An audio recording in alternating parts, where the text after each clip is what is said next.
ప్రవచనం చేయవలసిందిగా ప్రార్థిస్తున్నాను. 1-2 రోజుల్లోనే రావటం జరిగింది. అందరినీ సమాయత్తపరుస్తున్నారు. ఆ సమాయత్తపరిచినప్పుడు ఆ సైన్యాధికారులంతా వానరుల వీరులందరినీ కూడా పిలవటం అనేది జరిగింది. అందరూ కూడా ఈ వానర వీరులు ఎలా వచ్చారని చెప్పని ఆలోచన చేస్తే కొంతమంది దుమ్ముకుతూ వచ్చారట, కొంతమంది కేరింతలు కొడుతూ వచ్చారట, కొంతమంది అట్లా చెట్ల కొమ్మల మీద నుంచి దూకుతూ వచ్చారట, కొంతమంది పల్టీలు కొట్టుకుంటూ వచ్చారట, కొంతమంది అరుస్తూ కేకలు పెరుస్తూ వివిధ అరుపులతో అలా వచ్చేసేసి మొత్తం వాలి ఉండి ఆ యొక్క సుగ్రీవుడి యొక్క స్థానాలు నిలబడి ఉండి విధేయతతో ప్రకటించి తలదించుకుని నమస్కారాలు చేస్తున్నారట. ఇది ఇప్పుడు వాళ్ళందరూ బయలుదేరి వస్తున్నారు.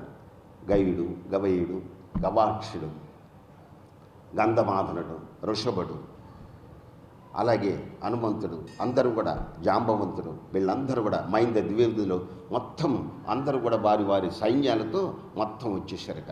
అది అక్కడ మనం తత సుగ్రీవ వచన తత్వా వాలిని మాహవే సుగ్రీమేవ తద్రాజ్యే రాఘవ ప్రత్యపాదయేత్. నెక్స్ట్ 71. సచ సర్వాన్ సమానీయ వానరాన్ వానరర్షభ దిశ ప్రస్థాయమాస దిదృక్ష జనకాత్మజాం. అది సచ సర్వాన్ సమానీయ, సత్య సర్వాన్ సమానీయ వాళ్ళందరినీ కూడా సమాయత్తపరిచాడట, మొత్తం అందరినీ రప్పించాడట. ఎవరిని? వానరాన్ వానరర్షభ, వానర వీరులందరినీ కూడా తీసుకుని వచ్చాడట. దిశ ప్రస్థాయమాస దిదృక్ష జనకాత్మజాం, జనకాత్మజాం జానకీదేవిని అన్వేషణ చేయటం కోసంగా అందరినీ కూడా పిలిపించి నలుదిశకి పంపిస్తున్నాడు. వాళ్ళల్లో పంపించిన వాళ్ళు ఎవరెవరు ఉన్నారు అని చెప్పని ఆలోచన చేస్తే శతబలి, సుషేణుడు, కేసరి, గజుడు, గవయుడు, గవాక్షుడు, ధూమ్రుడు, పనసుడు, నీలుడు, వినతుడు, గదీముఖుడు, గంధమాదనుడు, అంగదుడు, జాంబవంతుడు, హనుమంతుడు, రమణుడు వీళ్ళందరూ కూడా వచ్చేసారట. వాళ్ళ సైన్యంతో వస్తూ ఎగురుతూ దుముకుతూ వస్తూ ఉన్నారట. వీరంతా భూమి మీద, నీటి మీద, అంతరిక్షంలోనూ ఎక్కడ కావాలంటే అక్కడ వాళ్ళు విహరించేవాళ్ళట, సంచరించేవాళ్ళట. వీరికి ప్రాణాలు ఒక తృణప్రాయం, ఉంటేయే లేకపోయినా కానీ ప్రభువు కోసంగా, దేశం కోసంగా ప్రాణాలు అర్పిస్తారట వాళ్ళంతా కూడా. అటువంటి వాళ్ళు ఎప్పుడైతే అలా వచ్చేసారో సుగ్రీవుడి దగ్గరకు వచ్చి అంత సైన్యం అంతా కూర్చొని ఉన్నారట. రాముడు ఎదురుగా ఉన్నాడు, లక్ష్మణుడు ఉన్నాడు. రాముడు ఒక్క మాట మాట్లాడతాడు. సుగ్రీవుడు రాముడు వైపు చూస్తాడు. నీ ఆజ్ఞ, ఏం చేయమంటే వాళ్ళు చేయటానికి సిద్ధంగా ఉన్నారన్నట్టుగా. అప్పుడు రాముడు అంటున్నాడట, అసలు సీత బ్రతికి ఉన్నదా లేదా అది తెలుసుకోవాలి. 2, రావణాసురుడు ఎక్కడున్నాడు, రావణాసురుడు ఎక్కడున్నాడు, సీత బ్రతికి ఉందా లేదా, ఈ 2 విషయాలు కావాలి. ఈ 2 విషయాలను తెలుసుకోవటం కోసంగా నీ సైన్యాన్ని పంపమని చెప్తే ఒక్కసారిగా వెనుతుడిని పిలిచాడట. నువ్వు 2 లక్షల మంది సైన్యాన్ని తీసుకొని తూర్పు దిక్కుకు వెళ్ళు అని అన్నాడు. అక్కడున్న తూర్పు వైపునున్న సముద్రాలు, నదులు, ఇతర ప్రాంతాలు, కొండలు, గుహలు, సరస్సులు అన్నీ వెతకండి. మొత్తం తూర్పు దిక్కును ఎక్కడెక్కడ ఏమేమి ఉన్నాయో మొత్తం చెప్పుకుంటూ వచ్చాడట. జియోగ్రఫీ అంతా మొత్తం చెప్పేశాట. ఆ భూగోళంలో ఉన్నదంతా కూడా చెప్పేశాట. తూర్పు దిక్కుని ఎక్కడెక్కడ ఎవరెవరు సంచరిస్తున్నారు, ఏ ప్రాంతంలో ఎవరుంటారు, రాక్షసులు ఎక్కడ ఉంటారు, దేవతలు ఎక్కడ ఉంటారు, వీళ్ళందరూ మానవులు ఎక్కడ ఉంటారు, వానరులు ఎక్కడ ఉంటారు, మొత్తం చెప్పుకుంటారు. జాగ్రత్తగా వినండి మీరందరూ కూడా. నువ్వు 2 లక్షల మంది సైన్యాన్ని తీసుకుని తూర్పు దిక్కుకు వెళ్ళమన్నాడు. ఆ తర్వాత పశ్చిమ దిక్కునే తార యొక్క తండ్రి సుషేణుని పిలిచాడు. పిలిచి నువ్వు 2 లక్షల మంది జనాన్ని తీసుకుని వెళ్ళి పశ్చిమ దిక్కుకు వెళ్ళమని చెప్పాడు. ఆ పశ్చిమ దిక్కుకు వెళ్ళమని చెప్పానని అక్కడున్న పర్వత ప్రాంతాలు, అక్కడున్న మొత్తం విషయాన్నంతా కూడా, ఆ విజ్ఞానాన్నంతా కూడా అందజేశాడట. ఆ తర్వాత శతబలిని పిలిచాడు. ఉత్తర దిక్కుకు వెళ్ళమని చెప్పాడు. అక్కడ 2 లక్షల మంది జనాన్ని తీసుకుని వెళ్ళమన్నాడు, వానర సైన్యాన్ని. అక్కడికి వెళ్ళాడట.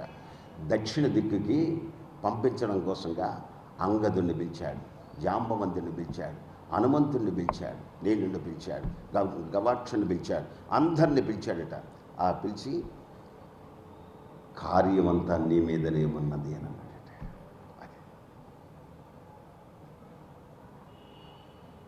అంగద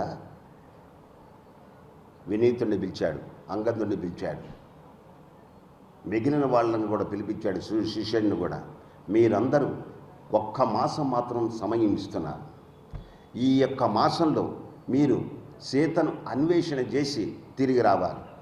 సీతను అన్వేషణ చెయ్యకుండా ఎవరైనా తిరిగి వస్తే వాళ్ళకు ప్రాణాలతో ఉండరు అని చెప్పేశాడు.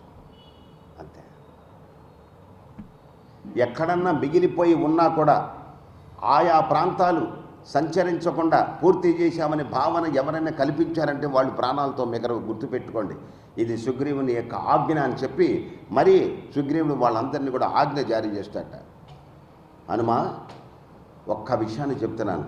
ఈ భూప్రపంచం మీద, నీటిలో కానీ, భూప్రపంచంలో, అంతరిక్షంలో కానీ, స్వర్గంలో కానీ నీకు తెలియదంటూ ఏమీ లేదు. నువ్వు సంచరించిన ప్రాంతం అంటూ లేదు. నువ్వు ఎక్కడికైనా నువ్వు సంచరించగలుగుతావు. అందువల్ల వేగంలో వాయుదేవునితో సమానం. నీ తండ్రి వాయుదేవునితో సమానంగా వెళ్ళగలుగుతావు.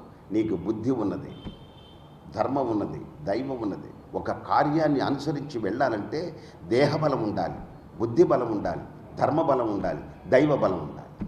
ఈ 4 ఉంటే ఎవరైనా సరే ఏ కార్యాన్నైనా సాధించగలుగుతారు. ముందు దేహబలం ఉండాలి చేయటానికి, ఆ తర్వాత దానికి సంబంధించిన విజ్ఞానం ఉండాలి, ఆ తర్వాత ధర్మబలం ఉండాలి. అధర్మంతో మాత్రం సుఖపడలేడు ఎవడు కూడా. దైవ బలం ఉండాలి. ఆ తర్వాత మనం అంతా చేసినా కూడా దైవం అనుకూలించకపోయినట్టయితే అది సాధ్యపడదు. అందువల్ల ఈ 4 ధర్మాలు, ఈ 4 విషయాలు అనుమాన్ని ఎందుండయి. ఏ కార్యాన్నైనా సునాయాసంగా తీసుకుని రాగలవు, చేయగలవు నువ్వు అని చెప్పనని సుగ్రీవుడు హనుమంతుడిదంటే నాకు కూడా అదే అనిపిస్తోంది. హనుమా, నీ వల్ల నీ కార్యం సఫలీకృతం అవుతుందని రాముడు చెప్తాడు. జాగ్రత్తగా ఆలోచన చెయ్యి, ఎక్కడెక్కడ సీత ఉన్నదో గమనిస్తూ ఉండు. రాముడికి కూడా నాకు కూడా నమ్మకం కలుగుతూ ఉందని చెప్పాడు. దదౌ తస్య తత ప్రీతః స్వనామాంకోపశోభితం అంగుళీయభిజ్ఞానః రాజపుత్ర పరంతపః. హనుమా, ఇదిగో రామనామాంకితంతో అలరారుచున్న ప్రకాశిస్తున్న ఒక అంగుళీకాన్ని అభిజ్ఞానం ఒక గుర్తుగా ఇచ్చేశాడు. హనుమా, ఇగో ఈ ఉంగరాన్ని నీ దగ్గర ఉంచు.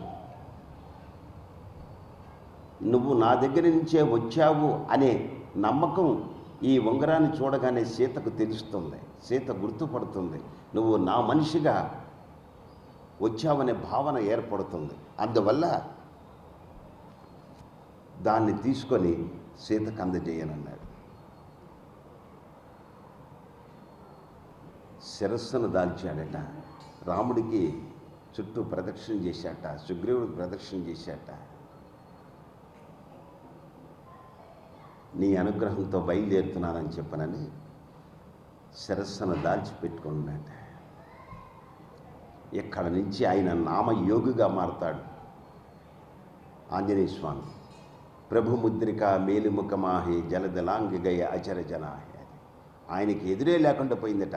ప్రభుముద్రిక మేలుముఖమాహి, ఆ యొక్క ప్రభువు ఇచ్చిన ముద్రను ఏదైతే ఉందో ఆ ముఖంలో పెట్టుకున్నాడు, నోట్లో పెట్టుకుని ఉన్నాడట. ఆ నామాన్ని పారాయణ చేస్తున్నాడట. జలదిలాంగి అచర జనాహి. అది 100 యోజనాల దూరం ఉన్న జలధిని దాటివేశాడట సునాయాసంగా.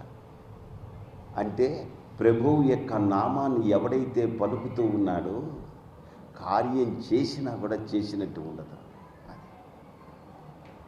అక్కడ తులసిదాస్ తెలియజేస్తాడనమాట. అంత గొప్ప స్థితిలో ఆంజనేయ స్వామి ఆ రాముణ్ణి అలా నమస్కారం చేస్తూ జాంబవంతుణ్ణి, సుషేణుణ్ణి, నీలుణ్ణి, అంగదుణ్ణి వీళ్ళందరినీ పెట్టుకొని దక్షిణ దిక్కుకి బయలుదేరి వెళ్తారన్నమాట. అందరూ ఉత్సాహవంతంగా అనుకుంటూ ఉంటారట. 4 దిక్కున వెళ్ళిన వాళ్ళంతా కూడా ఆ రావణాసురుడిని నేను ఒక్కడిని చాలరా, ఇంకెవరవసరం లేదురా, మీరు వెళ్ళిపోండి, మీరు ఆగిపోండి అని అంటాడట ఒక వానరుడు. ఇంకొక వానరుడు అంటాడట, అరే మీ దాకా ఎందుకురా, నేను ఒక్కడిని చాలరా, నేను ఎడంకాలతో కొడితే వాడు పడిపోతాడు రా. అంటే వాళ్ళల్లో ఆ ఉత్సాహం, వాడిని కనిపించని వాడి సంగతి నేను తేలుస్తానని చెప్పనని. ఒరేయ్, ఒక్కొక్కడు ఒక్కొక్క తలకాయని విరిచేస్తే అవతల పోతాడురా, వాడు మళ్ళీ పుట్టకుండా చేయాలరా అని చెప్పనని. ఇట్లా వాళ్ళ మధ్య ఆ సంభాషణ అంతా కూడా చేసుకుంటూ ఒక్కసారిగా ఎగురుతూ దుముకుతూ అట్లా వెళ్ళిపోతూ ఉన్నారట. ఉత్సాహంగా అన్ని వైపులా వెళ్ళారట. రాముడి యొక్క దృష్టి అంతా హనుమంతుని వారి మీద ఉంది. సుగ్రీవుడు వెళుతూ అంగాదా, జాగ్రత్తగా వెళ్ళిరా నాయన, సీతాన్వేషణం అంతా కూడా మీ మీదనే ఆధారపడి ఉందని చెప్పాను. ఎప్పుడైతే సీతాన్వేషణ కోసం బయలుదేరారో, నేను కాదు కార్యాన్ని సఫలీకృతం చేసేది రాముడి యొక్క నామమే, రాముడి యొక్క నామమే అని అనుకుంటూ రామనామాన్ని చేసుకుంటూ అలా అందరూ దక్షిణ దిక్కుకి బయలుదేరి వెళ్ళారట. వీళ్ళందరూ కూడా, మిగిలిన వాళ్ళందరూ కూడా, సుషేనుడు, వినీతుడు, వీళ్ళందరూ కూడా మిగిలిన దిక్కు వెళ్ళారు. వాళ్ళు నెల లోపల అన్ని ప్రాంతాలు చూసి ఎక్కడా సీతక జాడ తెలియలేదని చెప్పనని తిరిగి వచ్చేశారు. కానీ ఒక్క దక్షిణ దిక్కుకి వెళ్ళిన వాళ్ళు మాత్రం ఇంకా రాలేదు, ఎదురు చూస్తూ ఉన్నారట. ఇంకా రాలేదు, ఇంకా రాలేదు, ఇంకా రాలేదని. ఇక్కడ ఆలోచన పడ్డారు. బయలుదేరి వెళుతూ ఉంటే ఒక రాక్షసుడు ఎదురవుతాడు. అంగదుడు వాడిని చంపేస్తాడు. అన్నీ చూసుకుంటూ వస్తున్నాము, ఎక్కడా కనపడలేదు. పర్వతాలు చూశాము, సముద్రాలు చూసుకుంటూ వెళ్తున్నాము, ఎన్నో నదులు, సరస్సులు, వీటన్నింటి కూడా చూసుకుంటూ వస్తున్నాము. ఎక్కడ ఏది సాధ్యపట్టలేదు. ఏమిటి, సమయం దాటిపోతూ ఉంది అని అనుకుంటూ అలా ముందుకు వెళుతూ ఉంటే కండు మహర్షి శాపం వల్ల ఒక చోట సరస్సు కనపడుతుంది కానీ నీళ్ళు లేవు, నదీ వాహకు కనపడుతుంది కానీ నీళ్ళు లేవు, చెట్లున్నాయి కానీ ఆకులు లేవు, పచ్చదనం లేదు, అడవిలాగా